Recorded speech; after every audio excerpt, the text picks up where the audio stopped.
اختاری بازی بود. یکی بیگانه بود. این اختار شهری بود. بختا. این اختار ما اومدن دیگه. ما تخورش میکنیم.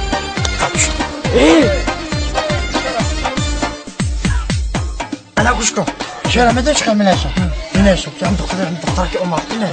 هم در می‌نویسم که من آتشم دل کبوتر سوزه برای بچه نخطی بسته در شاخه گل سنبولم دوتر سوزه برای بچه نخطی بسته در خانه اگر بیابی تو ناله کنه برای بچه نخطی بسته ای بچه ها اگر تو خود دادن نمیتونی شما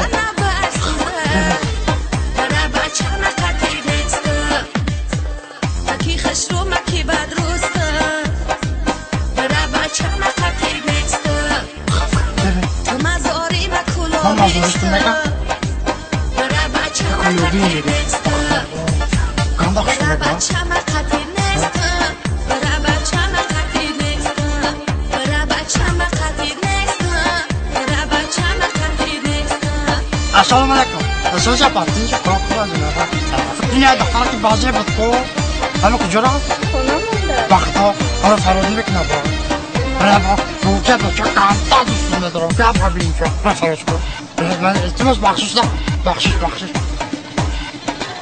تمام قط یه او سگلی سنجی تایی سگلی خوب برای بچه نخطی بسته خش رو بچه‌ی کلا با میگیرم میاد برای بچه نخطی بسته خش رو بچه‌ی کلا با شماش برای بچه نخطی بسته جون برای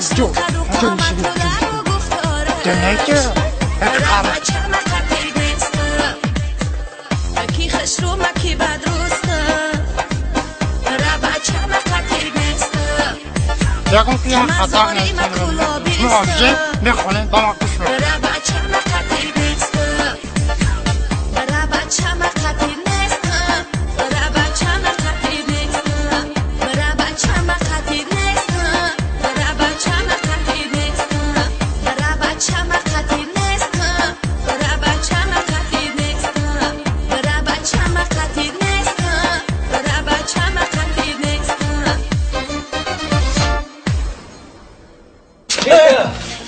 السلام علیکم. خوبی تین که برای خدا نه که خونه کی اکل برات نخوری گفتم نخوری من چطوری بیجا؟